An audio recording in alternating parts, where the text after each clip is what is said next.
Hello dear fellow students, you are welcome to our channel Jai Hind Vidya Mandir. Let's learn English grammar के previous video में हम लोगों ने present indefinite tense को पढ़ लिया था। अब बारी है फ्यूचर इंडेफिनिट टेंस की और बढ़ने की।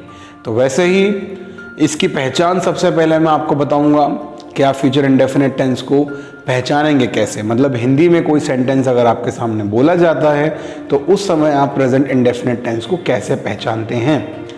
तो देखिए, सबसे पहली पहचान है इसकी कि वाक्य के या सेंटेंस के अंत में गा गी गे आता है। फॉर एग्जाम्पल,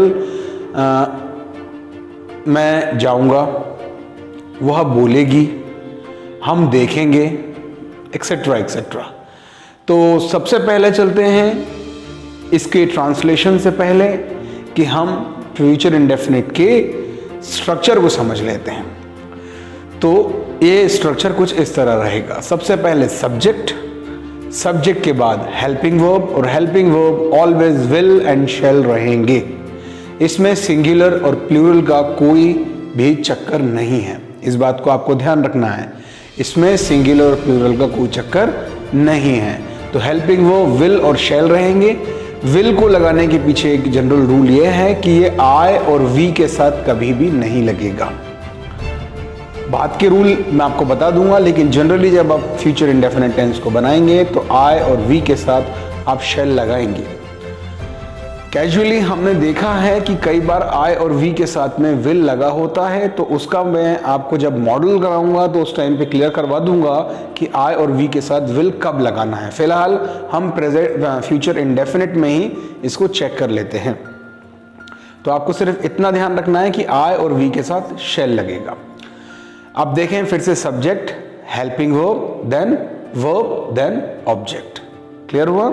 ये इसका अफर्मेटिव स्ट्रक्चर है। इसका नेगेटिव स्ट्रक्चर कैसे होगा? Subject plus helping verb clear है, विल और शैल रहेगा। उसके बाद नॉट, और नॉट के बाद वर्ब की ऑलवेज फर्स्ट फॉर्म आएगी, ये आपको ध्यान रखना है, ऑलवेज फर्स्ट फॉर्म, और देन ऑब्जेक्ट। क्लियर हुआ? इसके बाद हम चलते हैं इसके इंट्रोगेटिव स्ट्रक्चर की ओर। तो इंट्रोगेटिव स्ट्रक्चर जो है वो कुछ इस तरह से रहेगा। सबसे पहले जो है हेल्पिंग वर्ब आगे आ जाएगी, यानी विल और शैल को हमें आगे लगाना है। Then subject, then verb first form में, और प्लस ऑब्जेक्ट। क्लियर हुआ? अब मैं आपके सामने कुछ सेंटेंस रखता हूं फ्यूचर इंडेफिनिट के। देखिए, वह गाना गाएगा, वह गाना गाएगा। तो he, then he will sing a song। Clear हुआ? अब इसका नेगेटिव कैसे बनेगा? He will not। Very good, he will not। Structure को याद करिए, उसमें नॉट लगाया था ना, वैसे ही इसमें भी नॉट लगेगा। तो he will not sing a song। Clear हुआ? अब इसका इंट्रोगेटिव कैसे बनेगा? Will he, देखिए हेल्पिंग वर्ब आगे आ गई according to the structure. Will he sing a song? Question mark, that is very important. ठीक है, अब हम देखते हैं किसी और सेंटेंस को। जैसे मैं लेता हूं कि मैं भोपाल जाऊंगा। तो मैंने सेंटेंस में मैं बोला है, तो जैसा कि मैंने आपको बता दिया था कि आई और वी के साथ में आपको शैल लगाना है। तो फिर ये कैसे बनेगा?